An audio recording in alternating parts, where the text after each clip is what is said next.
This is the Mobile Tech Podcast, brought to you by worldpodcasts.com. Now here's your host, Tech Girl, Miriam Joie. Brought to you by Audible. Stay tuned to the end of the show for a special deal.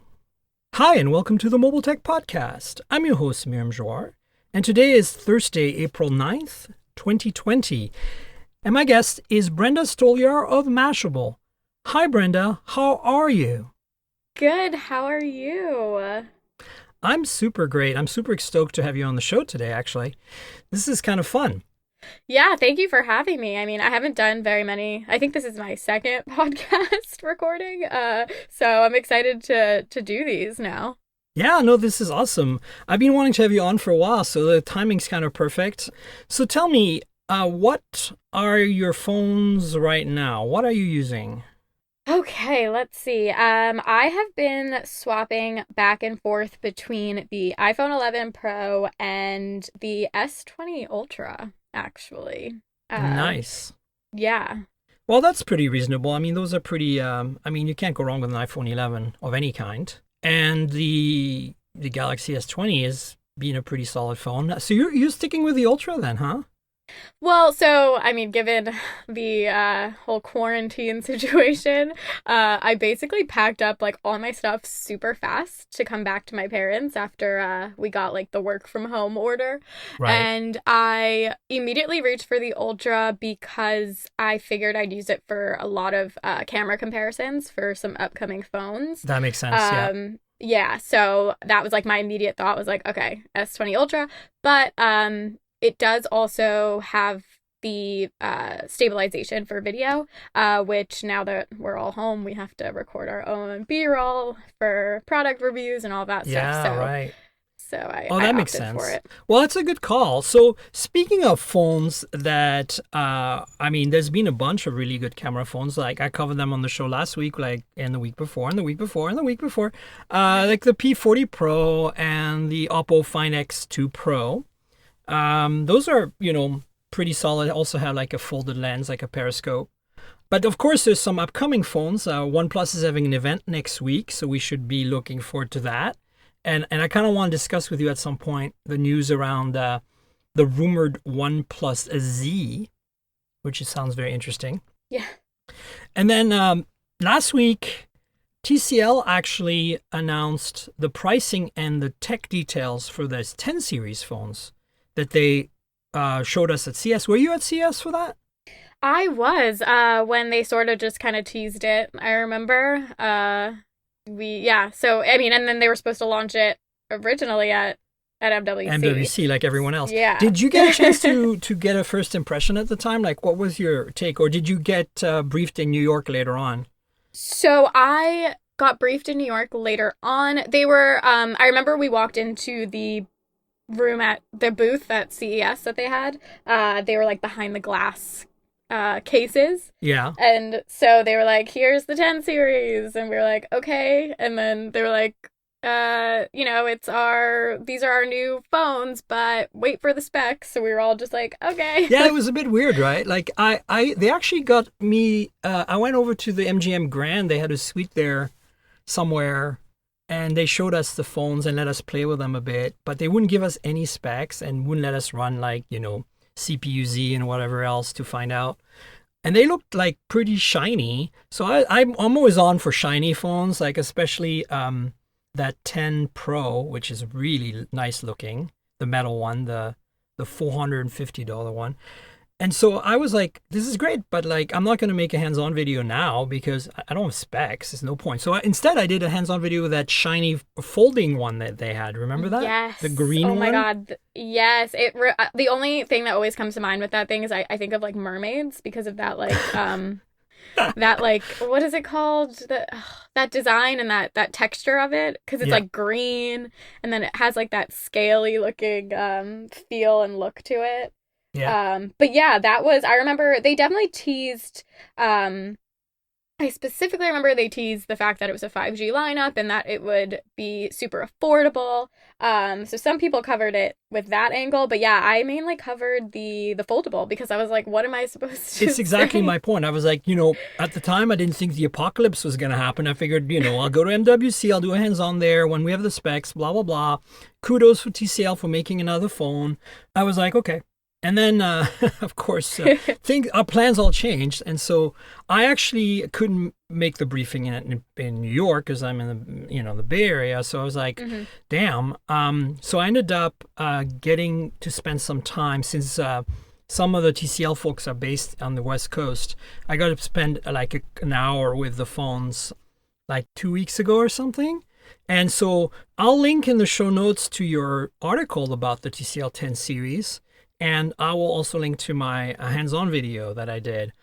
So I finally did get a chance to play with them a little bit. And my first impressions at CS was that, there's three, right? There's the 10L, which is a $250 Snapdragon 665 phone. And then there's the 10 5G, which is exactly the same physical shape and features and chassis, but is Snapdragon 765G with 5G. And that's exciting because they say it's going to be less than 500, but they didn't actually commit to a price or a time frame on that. And then there is the one I already talked about briefly because I think it's my favorite one, which also has that kind of weird greenish, not quite as bright, but mermaid color, which is the 10 Pro. And that one is metal and glass, not plastic like the other two. And that one's $450 and it's Snapdragon 675. But they intrigued me simply because it's nice to see TCL make phones after their success in the TV world. Mm-hmm. And we know they make Alcatel phones for those of you who are not following. So it's not like a new thing really. But at the same time, 4 cameras on each of these phones kind of intrigued me. And then the pricing, and then the 5G, and the metal and glass hotness that is the 10 Pro. But honestly, I wasn't too impressed with the kind of plasticky finish on the... I mean, they're shiny, which I like, but I didn't feel... how did you feel about them when you finally played with them in New York?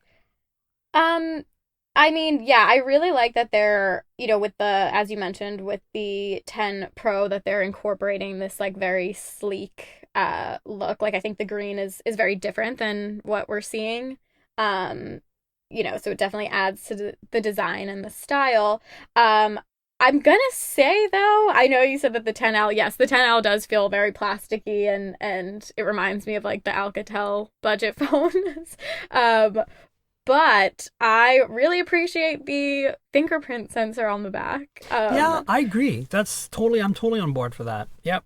I'm so over, I mean, it hasn't really even started, but I'm kind of already over the in-display fingerprint sensor on really any phone because I just feel like it's frustrating and it lags, and most of the time it, for some reason, doesn't recognize my fingerprint.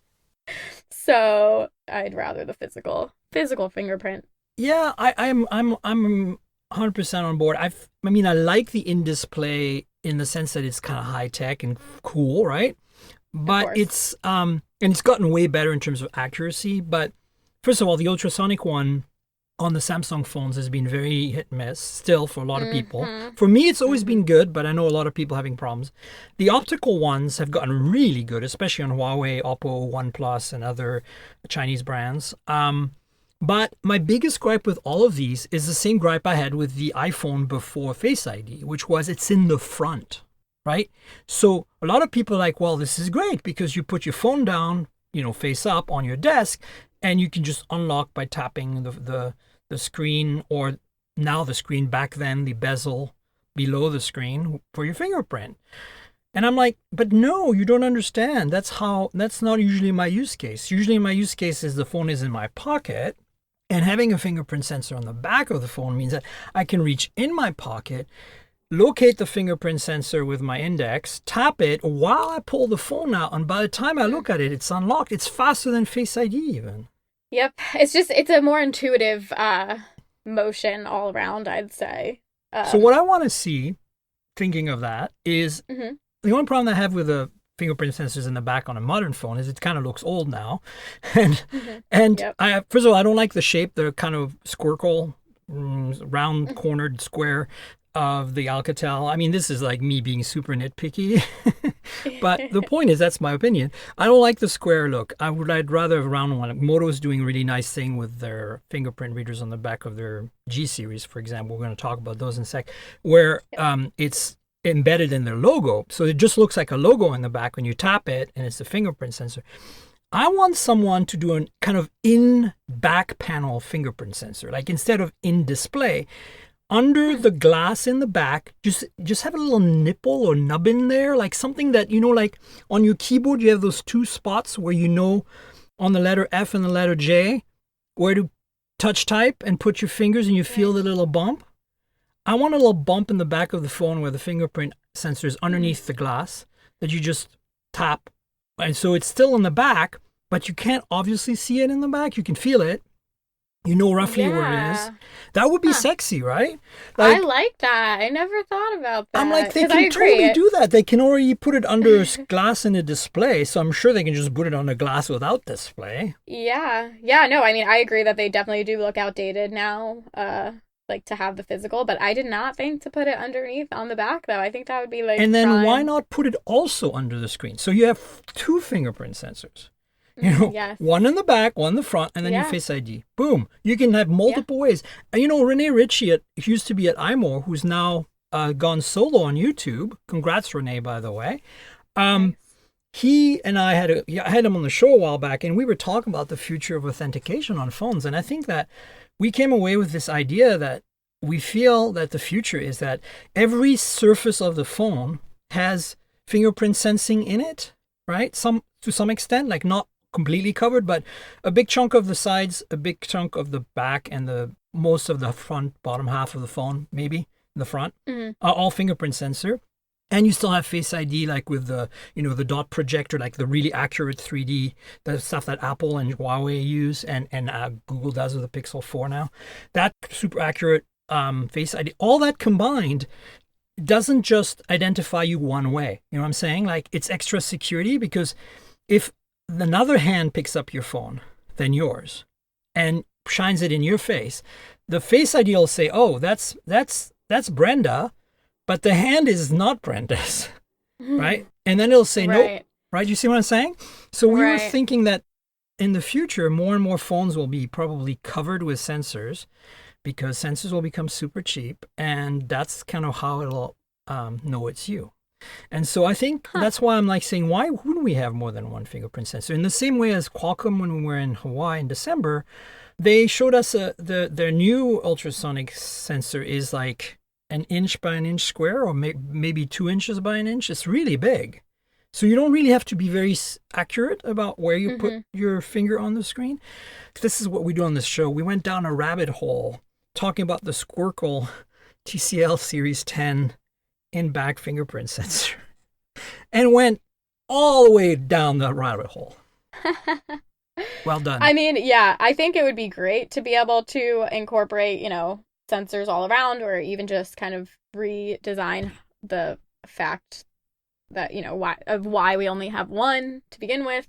I think it's going to take, I don't know. I think when you were talking about it, what I immediately thought of with having like an extra one, on the back where you can't see, is like, I remember when Apple completely ditched the Touch ID button. Yeah. And you had to introduce this new world of Face ID to Apple users who, and some still don't want it. Like, my spouse has an iPhone SE and is waiting for the new SE, which we're going to talk about in a sec. Yes. And they just don't want the Face ID. They want a fingerprint sensor in the front.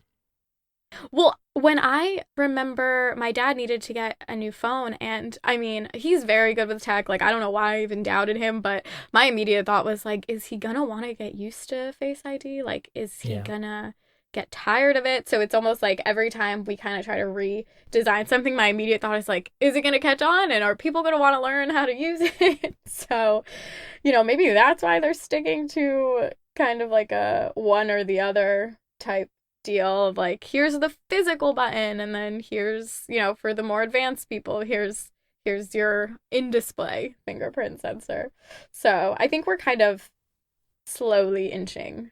Yeah, I think that multiple ways is a smart thing to do, which is why I hate to say this because I know Apple doesn't often come back on their decisions. But I do feel that it would be really cool if iPhone 12 next year, like the higher end iPhones, have both Face ID and an in-display fingerprint sensor that they call Touch ID Plus or whatever, right? Like, why not? Give people an option. I know Apple's not going to do that. Although, they've come back on the butterfly keyboard and stuff. So, and we're going to talk about that in a second. But to wrap up the TCLs, I'm kind of feeling like, to me, the takeaway is that I'm very impressed overall at the spec sheet for the money on all three of these, particularly the 5G below 500. I mean, it's not the only one, but it's the first, announced for the US that's 500 for less than 500 for 5G. We have phones like the Mi 10 Lite that is 380 euros and is 5G, but that's a Chinese phone that might be sold in Europe, might have GMS and everything, but is not a phone that's going to be available officially in the US. So this is a big deal. And honestly, the one, if you want the kind of the luxury model of the three, like the one that feels like a proper premium affordable flagship, kind of like OnePlus makes the 7T, which is cheaper than the 7T Pro, which is more affordable and is still a flagship. I kind of think of the 10 Pro as the fancy one of the three. But I was put off a little bit by the plastic frame and plastic back cover on that 10L, and it's the same on the 10 5G. So, you do cut corners to get to that $500. But the reality is that if you want 5G and the 765 is a pretty fast processor, that's going to be pretty impressive, right? Yeah, I mean, I think it's important that, we do incorporate 5G into affordable models because I think it's an interesting time for 5G, obviously. Right. But I think that, obviously smartphone manufacturers are incorporating them into their flagships. My theory is given the fact that 5G is going to still take a couple of years where it's literally accessible as soon as you walk outside.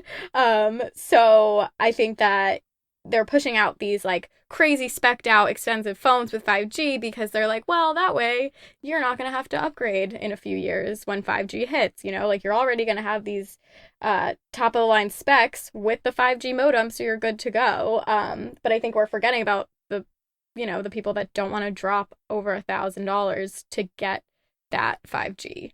So I think it's definitely important to fill that void in that market, but then also not have to sacrifice things like the camera or the processor. So it's needed. I do like that TCL is giving that budget option and not forcing people to have a shitty camera. So yeah, it's nice to not have to sacrifice price, camera, and the 5G modem or even a nice design. So I like that they still looks nice. I mean, does it look a little cheap in terms of I think the 10 Pro looks pretty sleek. Oh, the 10 Pro is glass and metal. I have no complaints. Yeah. I just feel like that plastic has been done better than the other two, is what I'm saying, even at that price point. Yeah. I'll give you an example. We're about to talk about the Moto G-series, the stylus and the power.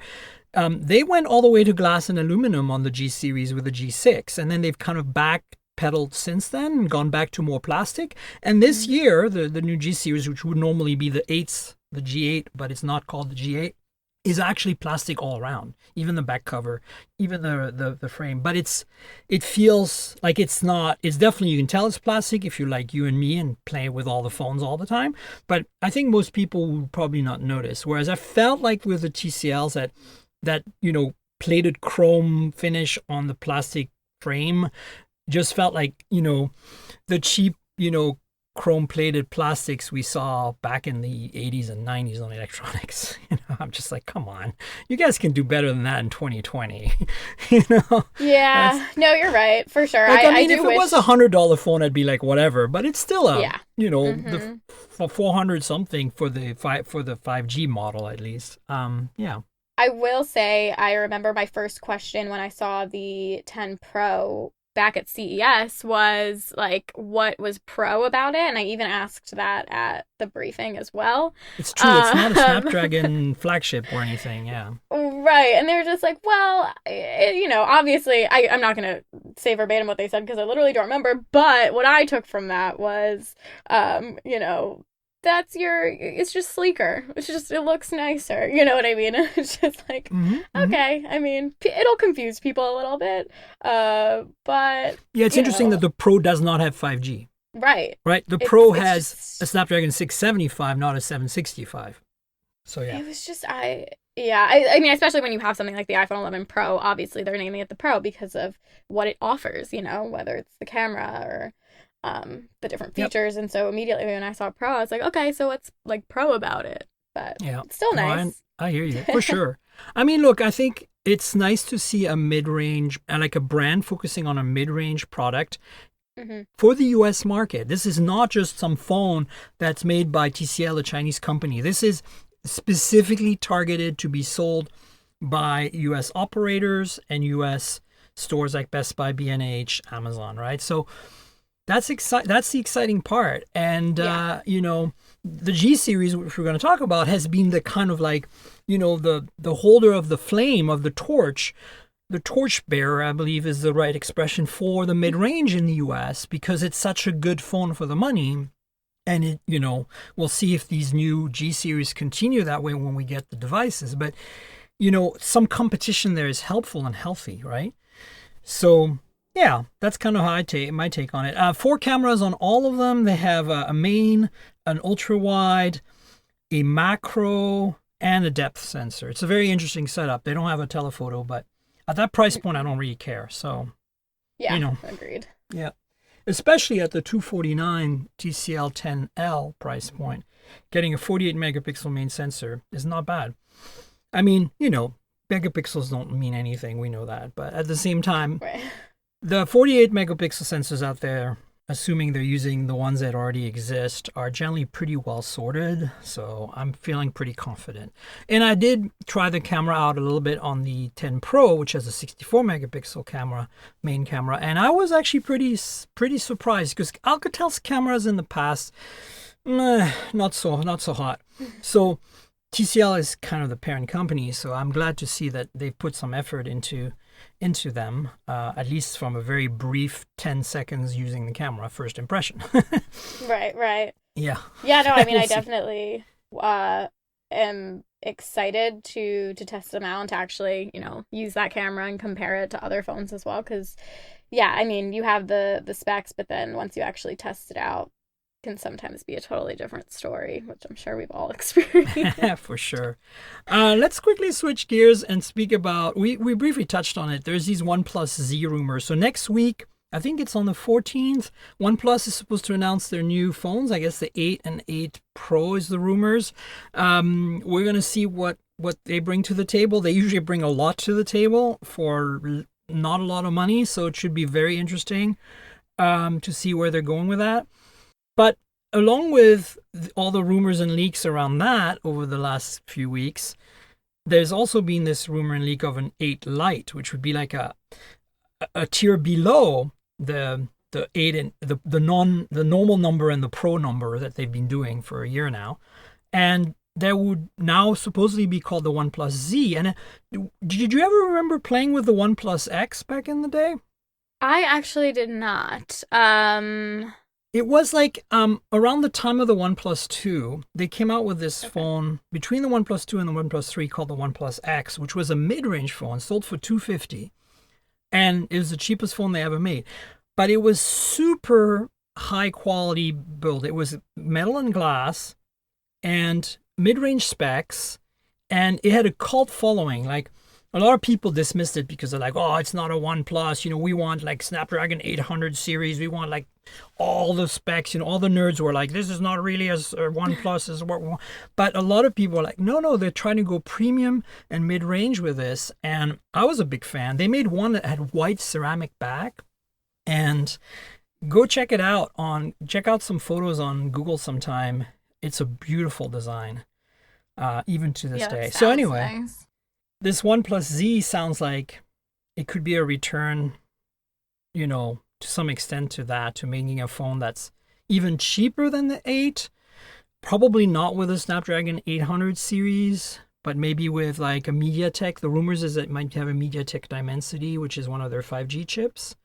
So it could be a sub $500 5G phone that would basically compete directly with that 10 5G from TCL, but probably be much better quality materials.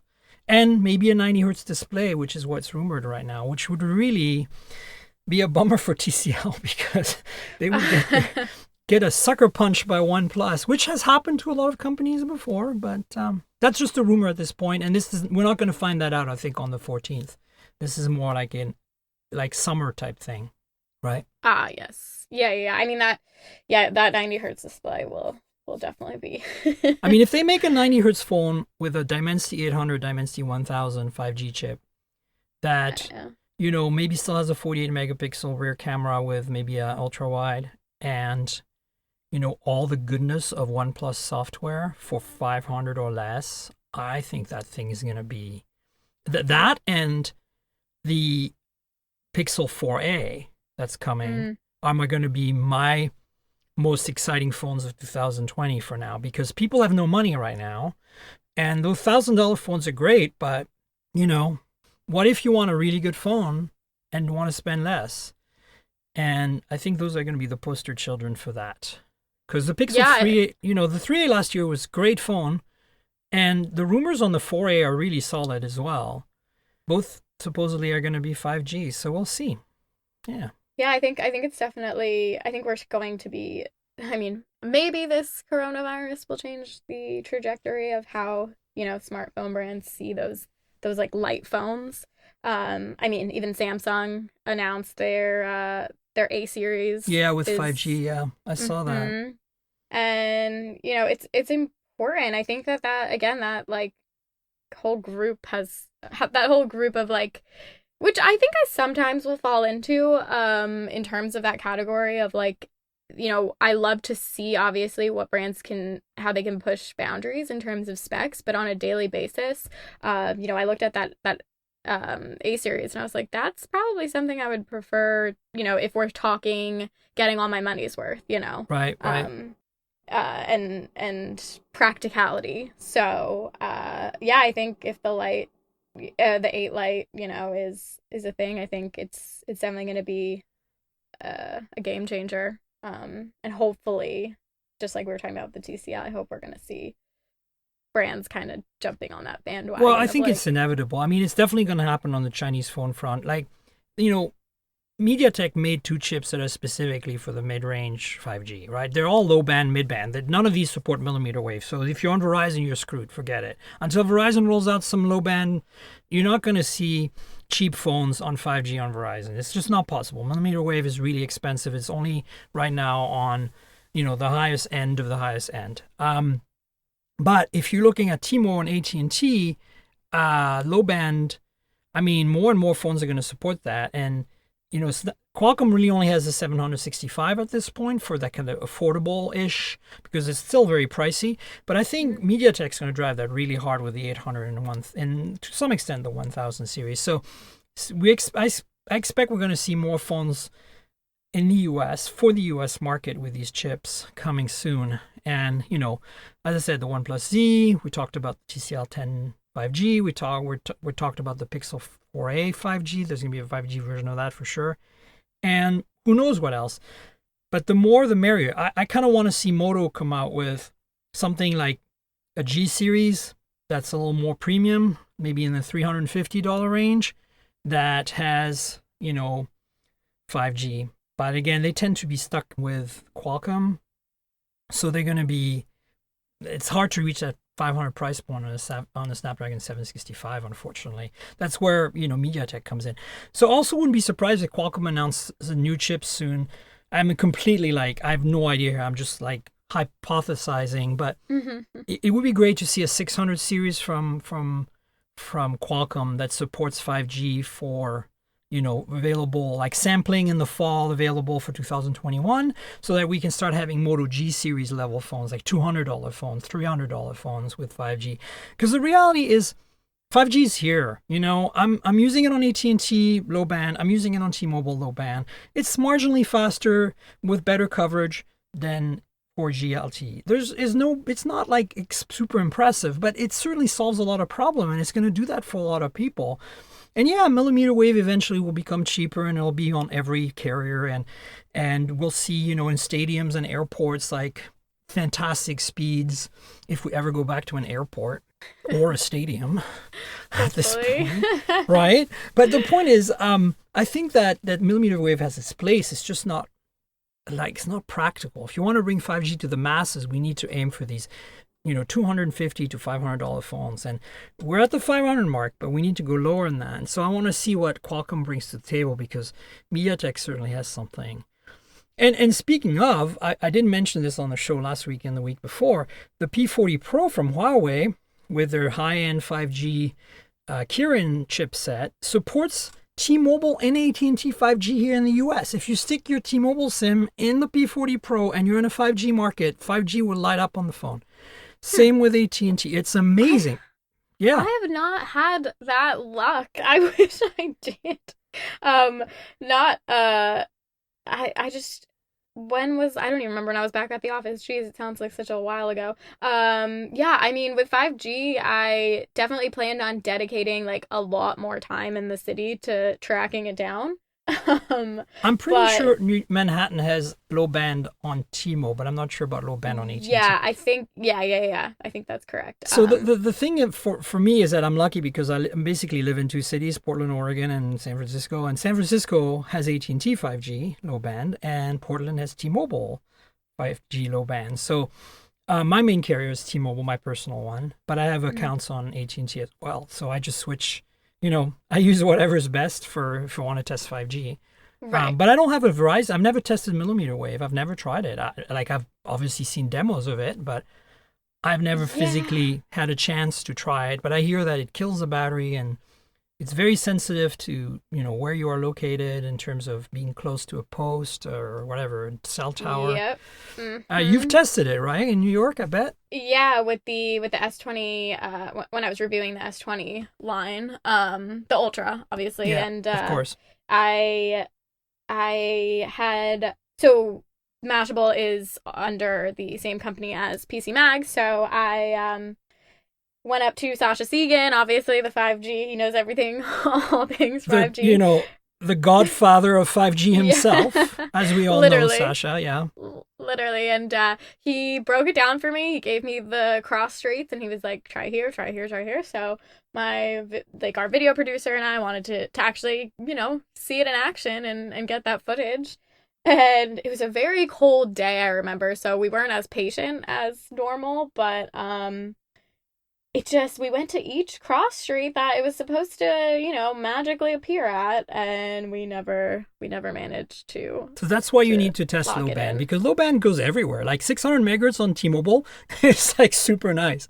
I mean, look, everybody knows I'm a big T-Mobile fan, girl, that's for sure. But I have to say, like, it's pretty impressive what they've managed to do, lighting it up in most of the country like that. Like, it's not in SF, obviously, but it's funny. You go across the bay in Oakland, although officially they don't have 5G in the Bay Area yet, T-Mobile, officially. Well, parts of Oakland, Alameda in particular, which is this little island off of Oakland, is lit up by 5G. Good times. It's really there. It's really strong. And so, yeah, it's only a matter of time at this point until we see it in more and more markets. But yeah, it's basically just like LTE on steroids. It just works better. It's like somebody flipped a switch and made 4G work better, but it's not 4G, it's 5G. You know what I'm saying? Yeah, I know. And it's funny because when I was out with our producer trying to find it, they were like, we were just talking like about what 5G was, and I think they asked me what how do we explain this to our Mashable audience? And it was just, we were laughing because we were just like, well, you could download a whole season of The Office in like 5 seconds. Like, I think that's really a good way for you to explain to them. It's like, you know how when you have good LTE, you're happy, you don't notice everything's great, and you know that when you go down to one bar, like it's iffy. Well, imagine the iffy goes away. In the same location that you are today, if you're on T-Mobile or AT&T 5G, all of a sudden that iffiness that you had on 4G LTE is just gone. Right. Now it just works. Like, you don't even notice it anymore. I mean, it's still slower than maximum speed on 5G, but it reaches further and somehow just gives you access to some solid data in places where it Right. was a little less obvious before. And that's, I think, what most people really want. People don't really care about downloading an entire movie in 3 seconds. Right. I mean, eventually these apps will come. Like when every phone is millimeter wave, and millimeter wave is pretty, consistent across big US cities. Yeah, like Uber came out of the 4G revolution. Like some stuff's going to come out of 5G. But right Yeah. now, it's all about low mid-band. It's all about low mid-band. That's what you really want. That's why you want those $250 to $500 phones with 5G, because none of those are going to support millimeter anyway.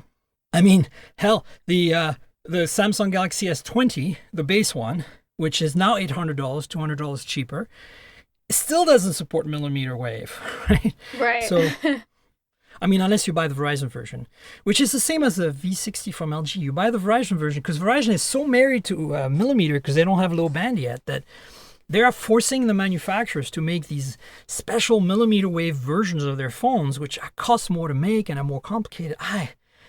Verizon, sometimes Oh yeah. you're such a messy little one, aren't you?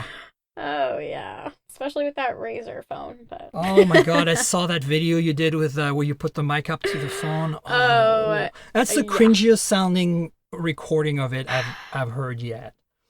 It Kudos, was by the so way, awful. for the AMSR or ASMR or whatever version of it was crunchy, wasn't it? It was bad. I wish the microphone definitely captured it, but I really wish that, everybody could have really been there in person, because I kept telling our producer, I was like, I don't think it's going to capture how bad it is. And he was like, no, it will. And I was It will. Yeah. So Awesome. Speaking of affordable phones, did you go to Moto's headquarters for the briefings back in February? I did not. We were briefed on the Moto G back then. I did a hands-on video. And so the last week, I kind of forgot to cover this on the podcast. I just want to let the audience know, the listeners, that if you're a Moto G fan out there, you know that there's a G Stylus and a G Power coming out. I covered them through that hands-on video I did a while back. But what's exciting is that as of April 1st, no, it's not an April 1st joke, the phones are available for pre-order. And so, I think they're shipping sometime mid-month or something. But don't take my word for it. The point is that they're coming soon, so if you want one, pre-order it. We know the specs, we know the details. Watch my hands-on video. I'm going to link to an article in the show notes as well, so you know about it more. But what is your take on the G-series? Have you played with any of the Moto Gs in the past? And have you had a chance to get briefed on the Gs? So I have not played with the Moto Gs in the past. I have seen the Moto G Power. And I am a fan of the Moto G stylus. I have not been able to play around with it, but I, for some reason, have like a soft spot for the stylus in general. I don't know why. But I'm definitely excited for that battery on the Moto G Power. I'm interested to see Yeah. if it can really hold up. I mean, it's going to be pretty solid. I reviewed last year's Moto G7 Power, which was the predecessor to that, and battery life was the best I'd ever tested until the V60. And it was like 2.5 days, no problem, every day, even if you hammered at it. 3 days, 4 days if you didn't use it too hard. Pretty crazy. And the stylus, I played with it briefly, obviously in Chicago, in my hands-on video and stuff. It basically it's like having a lot of the Note 10 functionality in a $250 phone.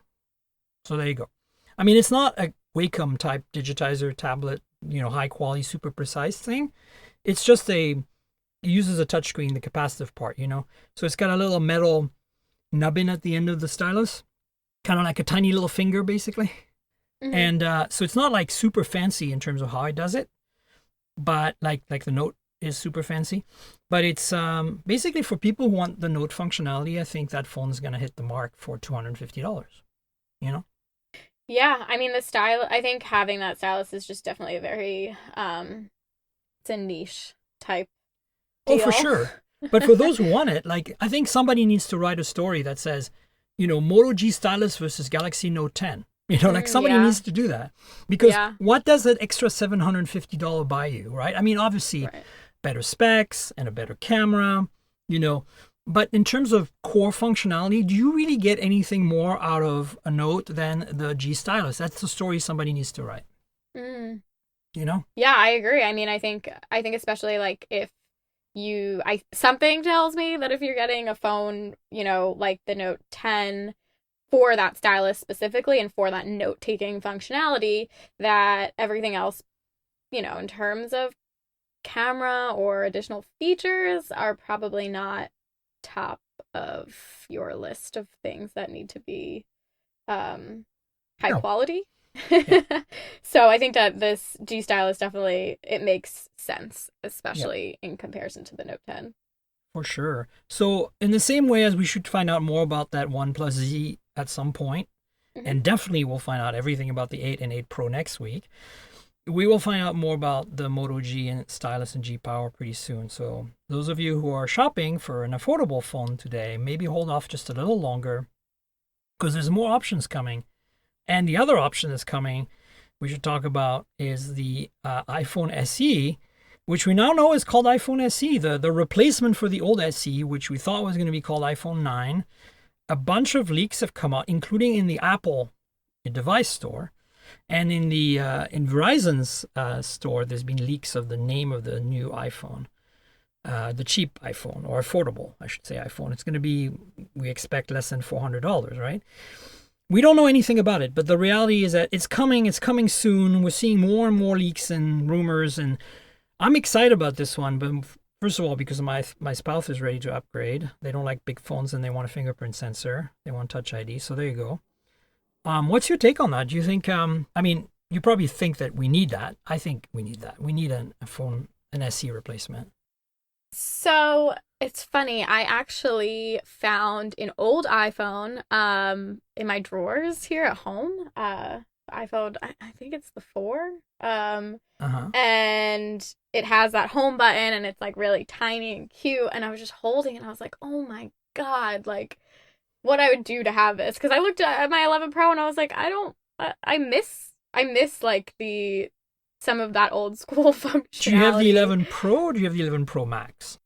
Well, so I have the 11 Pro, but I just recently switched from the iPhone XR. Okay. And then before that, I had like the XS Max, or I can't. The even really think big that one. far back. Yeah. So, and then before that, I had the 8 Plus and the 7 Plus. So I've always had those plus size phones. Right. I don't know why. I just really, or I thought I preferred them until I do like the iPhone 11 Pro now. I think it's perfect for my tiny hands. That's a great phone. I mean, no matter what. It is. But it was definitely a lot to get used to at first. But in terms of the iPhone SE, I'm not gonna lie, I'm a little scared for what the reaction is gonna be to bringing back that Touch ID button. Only because I always look to my friends who aren't really paying that much attention to, tech stuff and news. And when I told them about it, they were just like, ugh, no, like who wants a Touch ID button? But it's not for them, right? It's for the people who haven't upgraded since the original SE. For the people who are afraid of Touch ID or don't want it.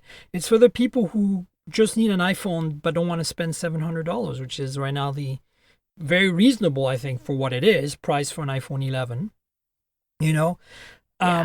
and giving them most of that functionality for $400, I think, is something that, they'll get over their, if they break their nice fancy iPhone 11 Pro and they can't get a new one on contract pretty quickly, they're going to probably be perfectly happy with the iPhone SE when it comes out, is what I'm saying to you. And it's not going to be as small as the old SE. It's about the same size as an iPhone 8 non-plus, so it's 4.7-inch screen.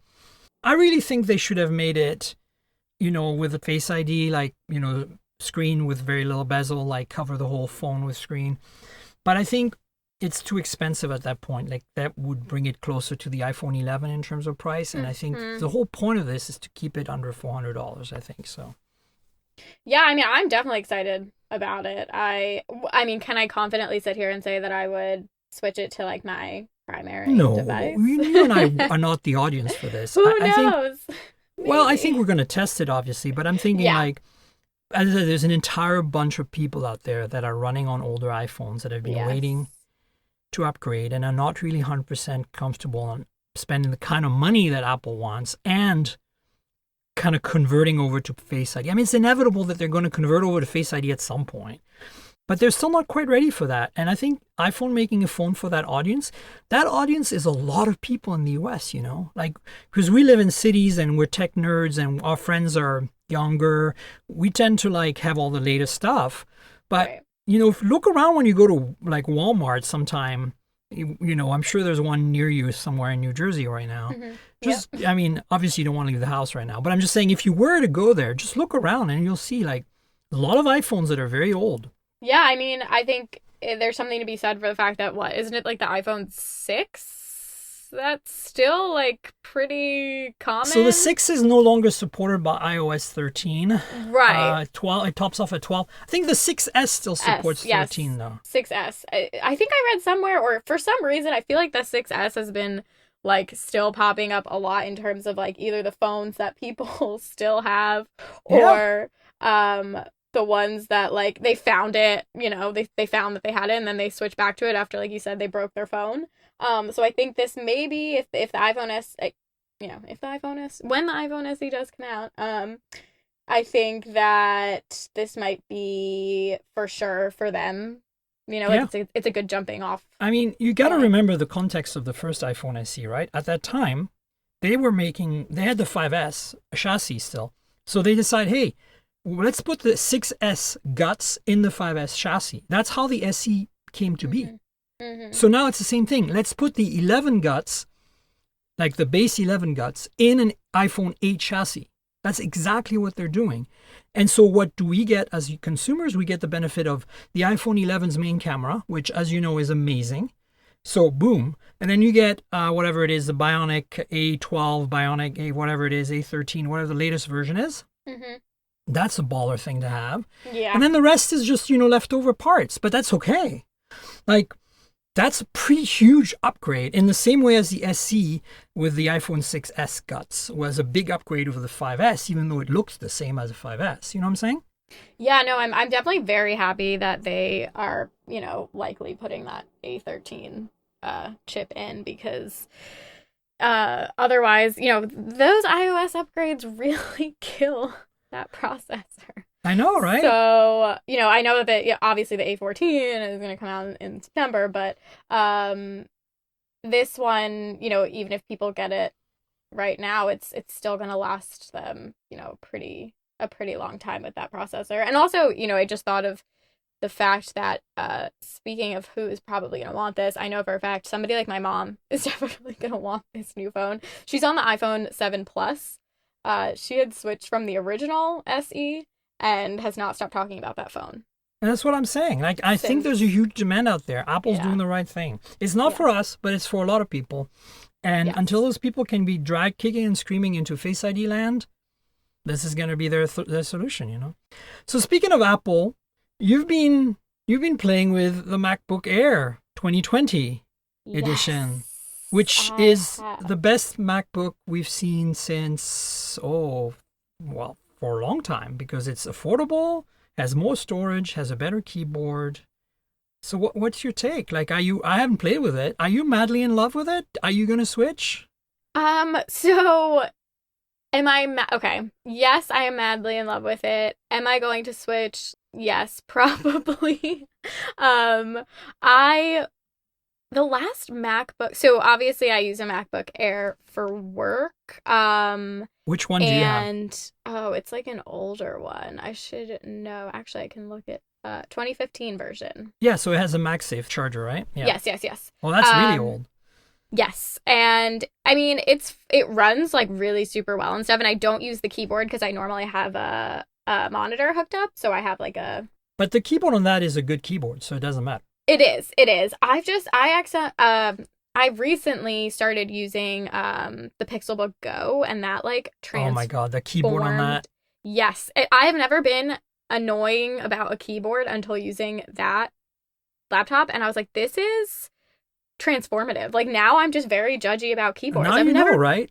I know. I mean, I've always been a little judgy about keyboards on laptops, but the Pixelbook Go is probably the best I've ever used ever. I don't know what it is. It has magical powers that make you a lot more productive. I will like stand by that.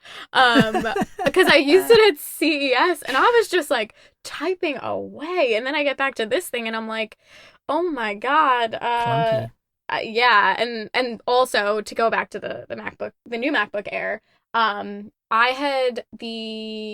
did have the previous version, I think, for like a little bit, and that butterfly keyboard was so loud. Oh yeah, I have a MacBook 12-inch. So, like, remember the really tiny skinny one? Yes. The non-Air, Yes. non-Pro. I have Yes. that one, the original. And I'm Ooh. still using it. In fact, I'm recording the podcast on it right now. Oh, nice. And I tell you, my keyboard still works, which is incredible because this thing is 5 years old now. Every now and then my comma key, the key right above the right command button, gets a little sticky, and I just hammer at it away with my finger, and then it fixes itself for like another year. Right. But honestly, it's been good to me, and it's a little slow because it's a little old, and more importantly, it's a low-power chip. But and the battery probably needs to be replaced at some point. But whatever, the point is it still works, and you're right. That butterfly keyboard, oh my God, is not conducive to doing work. No, and it was just like I had so much paranoia all the time and anxiety that like all that people could hear was this damn keyboard. I mentioned in my review that like I brought it over to my brother's apartment and I was doing work, and he literally turned to me and was like, "Is there a way to like turn the volume down on that keyboard?" And I was like, there is not. And then obviously people later on after that started having, issues where it was just breaking on them and keys weren't working. And it's just like you're putting so much money into this machine that should just have a nice keyboard. It doesn't have to be so complicated. But they fixed it now. They did. This new Magic Keyboard, I think is definitely the way to go, and the way that they should go and should have went and should have gone from the start. Like that key travel it's minor. It really is minor in comparison to the butterfly keyboard, but it makes such a huge difference. So for that alone, I would recommend somebody to get that. But in terms of other things like performance, I really did not have anything to complain about. I used it, during a typical work day to run every single app under the sun. And yeah, now I find myself, to go back to your question of like, am I switching? I really wanted to stick with the Pixelbook. Yeah. You can use it to write stuff, right? That's the thing, right? Like I actually use multiple computers, and when I want to do editing and photos and video editing and stuff, I use a Mac. But usually when I'm typing articles and stories, I use whatever laptop I'm reviewing at the time. And oftentimes I use like a Pixelbook or a Chromebook or even a Windows machine, It's like everything is in the cloud. I just write in Google Docs anyway, so I don't care. Right. Yeah, that's true. I mean, the reason I even picked up the Pixelbook to begin with was because I was going to CES, and I always carry a bunch of stuff on the floor, and it kills my entire body. And so I was like, give me something lightweight where I don't need to worry about the battery life and worry that it's going to destroy me by the end of the day. So that one was like the perfect option. But honestly, I can confidently say I would easily throw the MacBook Air in my bag for the next trade show and feel hooray. Yeah, I have a feeling that also they nailed the spec price point. Like the fact that they doubled the initial storage, put 8 gigs of RAM, and then also made it $999 with those specs is it needed to happen so bad, and I'm glad they finally did that, because now I know that if this MacBook dies, and this is my main mobile journalism computer, I would just replace it with the new Air now without skipping a heartbeat, because I don't feel like I'd be, wasting my money, and I wouldn't feel like I needed to upgrade. I would probably buy the $1,299 version that has even more storage, but that's just because I know I sometimes do video editing and stuff and I need a bit more. But, it's like I think they finally made a MacBook that I can feel I can replace my old one with, which hasn't happened in 5 years. I mean, short of buying a Pro, right? I mean, that's a whole different story, though. Right. Yeah, I think I remember my first, actually, I had like, let's see, when I was in like high school, I had like the original, the MacBook. But then when I went to college, my first one was the MacBook Air. And I remember I like obviously needed to save money. And so it was $999 at that time. I specifically remember because I was like, I want to spend under $1,000. And so I wanted another MacBook. And so the Air was the way to go. But yeah, storage had been something that I'd always struggled with the Airs. So, well, it was either you sacrifice storage and you pay less, or you have to, shell out that money. I remember at that time in college, I was like, oh, I have to get an external hard drive. It'll be fine. But it was such a nightmare. This sounds like so long ago. But so to double that base storage and still keep that price under $1,000 is life-changing. It's amazing. And I'm really happy. Like a lot of what we're talking about here with the SE, the iPhone SE that's coming up, and this new MacBook Air is really a good example of Apple listening to its customers. Finally, we had to do a lot of bitching to get there, though. But for sure. I'm glad to see that they are listening and that they're making the changes. I know it's not easy to switch over back to a proper keyboard after the butterfly debacle. I mean, obviously the 16-inch MacBook Pro was the first. The new Air is the second. We're going to get a 14-inch MacBook Pro at some point that'll have updated keyboard for sure. But, it's going to take a little while before they convert everything over. But this is well on its way because the Air is their bread and butter. And I'm very happy to see what Apple's done there. And if you're a Mac user, this is the way to go. Now, if I could get over my annoyance with Catalina, that would be the next gripe for me. I mean, I haven't upgraded to Catalina on any of my Macs, and I would probably downgrade my next Mac to an older version, like the one just before. Simply because I need 32-bit apps. So, yeah. Yeah, I mean, for me, I just mainly use like the standard, your Spotify, Chrome.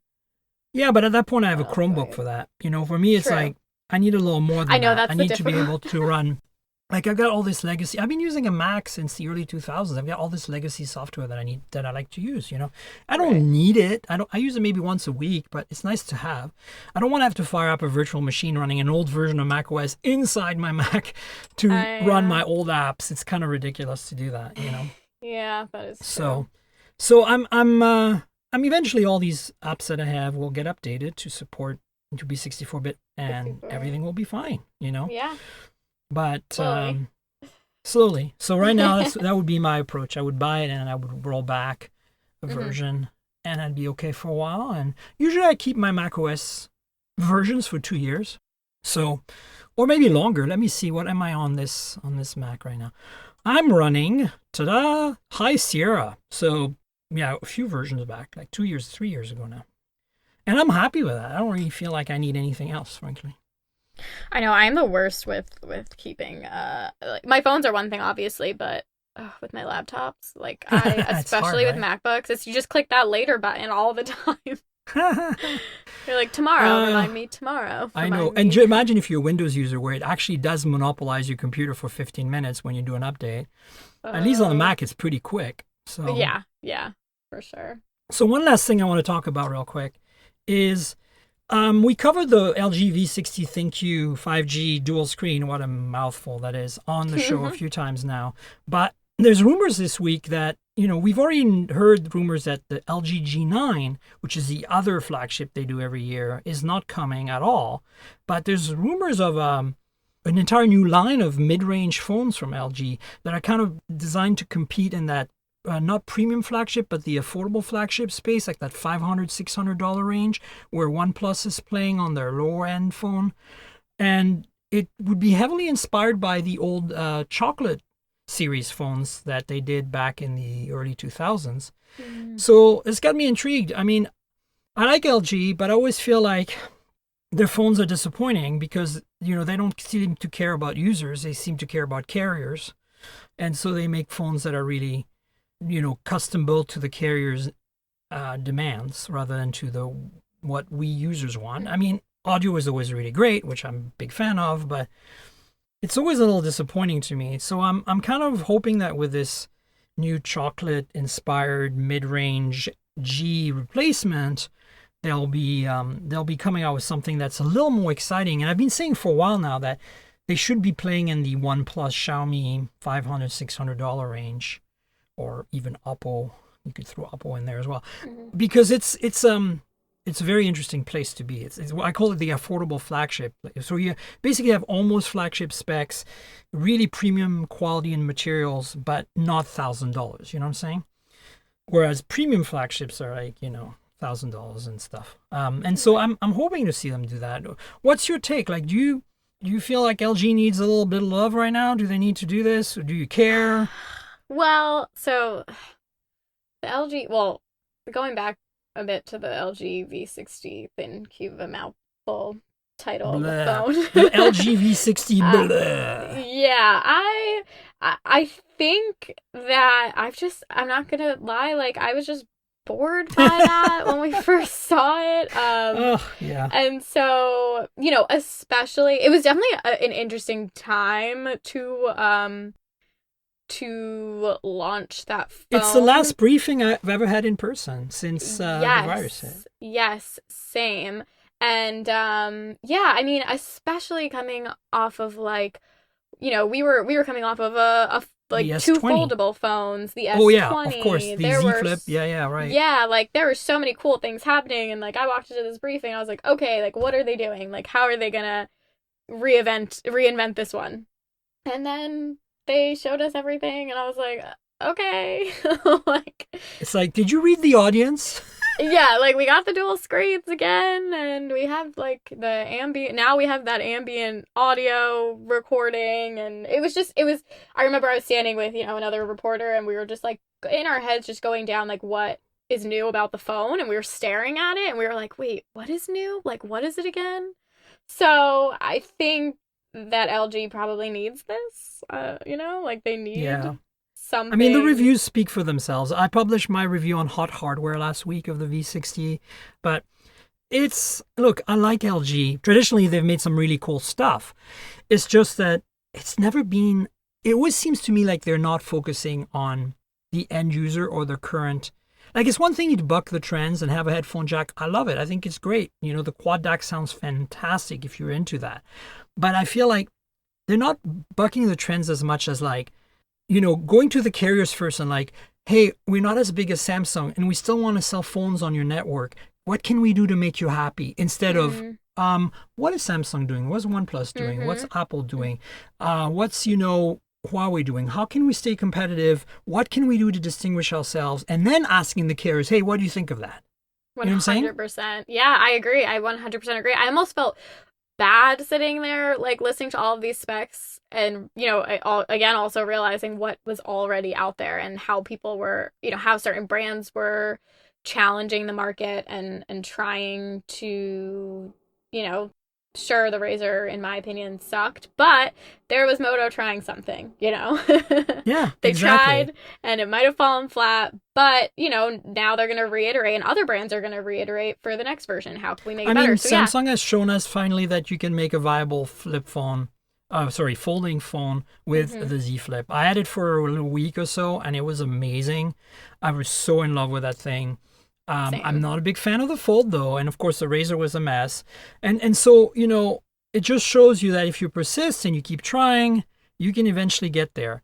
And yeah, it's expensive, and yeah, it's a bit of a status symbol to buy a Z Flip today. You're not getting the best specs, but it's such a cool phone. Wow, Yeah, that thing was, I definitely. I mean, you want to see the future of a phone? This is it right there. You show that to your friends, and they're like, either they're like, I don't care, I don't need that, or they're like, holy crap, I want, right? Yeah, and so I mean, I definitely would like to see that from LG. I think it's time. And yeah. I think what you had mentioned that it's supposed to look like it's supposed to resemble the chocolate. Is that what you had said? Yeah, so the chocolate was actually a whole line of phones. They didn't have they had some sliders. Yes. They had some maybe some flip, but this is back in the day before folding, of course. Yeah, I remember the But they slider. also had some candy bars. So they had some that were touchscreen phones that weren't smartphones. They were like, feature phones with touchscreens Yes. that were shaped, basically looked like a candy bar. They looked like a chocolate bar. Yes. Oh my God, The yes. BL40 is the most famous one of them. It never made it to the US, that one. It was a really cool looking I just remember phone. It came around the time of the iPhone, and it was a touchscreen phone with a capacitive touchscreen. That was a feature phone from LG. Really nice. And so I think that's where they're going with it. I don't think this is going to be a folding phone. I think this is going to be squarely aimed at, Oppo, Xiaomi, OnePlus in that $500, $600 affordable flagship range. Snapdragon 700 series, not flagship, but close to flagship. But no BS, not like the V60 where you cut corners to meet a price and to meet the carriers. And this is kind of what I'm hoping to see here. And of course, exquisite industrial design inspired by the chocolate series, Yeah, I mean, I hope that this is what's gonna kind of finally set them apart, because I mean, I can't fully speak on the V60 because I have yet to publish my review because things are crazy. But first impressions are everything already, and you can even tell by just the reaction from, obviously you and I follow a lot of mostly tech people, but when something like the Flip or the Razor reached even my friends or beyond that, I realized like, wow, people are talking about this. So the V60 was like, I don't think if I asked anybody on the street what the LG V60 Thin Q was, anyone would. They're like, the what? Yeah, and it's also coming off of those foldables, with the dual screen and like the ability to attach and detach it. That probably would have been cool like a while back, 4 years ago? Yeah. And then you're like, wait a second.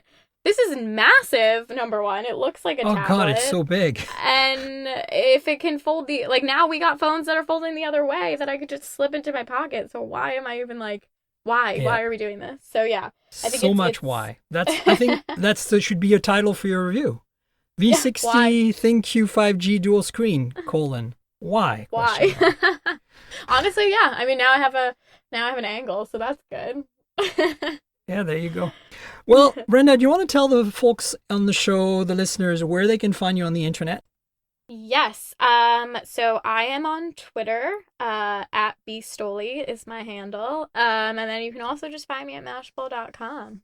Twitter is my main social media platform, I'd say. And then the rest of my life is with Mashable. That's right. Married to Mashable. Yes. Yeah, you should follow Brenda if you're not already. Really great coverage on the Moto Tech front. And you know where to find me, folks. I'm at Tankgirl on Twitter and Instagram. That's TNKGRL. Think Tankgirl the comic book, but drop the vowels. And on Twitter is where you want to discuss the podcast with me, because there's no very easy way to comment on podcasts. So just let it rip on the Twitters for the comments. And also, Instagram is where you find pretty pictures of phones and pretty pictures taken with phones, I guess. And then there's a YouTube channel that goes with the podcast called youtube.com/mobiletechpodcast. You bet. Check it out. Got some unboxings there, some hands-on, some reviews. Basically just complimentary content, visual content that goes with the podcast since it's audio only. So check all that out. And of course, if you just happen to listen to this show because Brenda retweeted or whatever and you want to subscribe, please do so at mobiletechpodcast.com. We're also on Google Podcasts, Apple Podcasts, Spotify, Pocket Cast if you're using that awesome app on Android. And look for the show there and subscribe. Tell your friends. If you have the ability to write a review or rate the podcast on whatever platform you're using, please do so. It really helps. We want you to subscribe to the YouTube channel as well. So when I say we, it's me and my guests. So please subscribe to the YouTube channel, like and click the little notification bell, all that good stuff. And I also want to remind you that donating helps. We can use your help. So there's a donate link in the show notes below. But also I want to thank our sponsor, Audible. They've been with us since pretty much the very beginning of this particular version of my podcast. So a couple of years or more now. And they're really an awesome platform for books. If you love reading, but for some reason, right now you're having to drive a UPS truck all day or something, And thank you for doing that, by the way. But if you are and you want to listen to some books rather than read them, Audible is your platform of choice. You check it out. Lots of selection, lots of great books.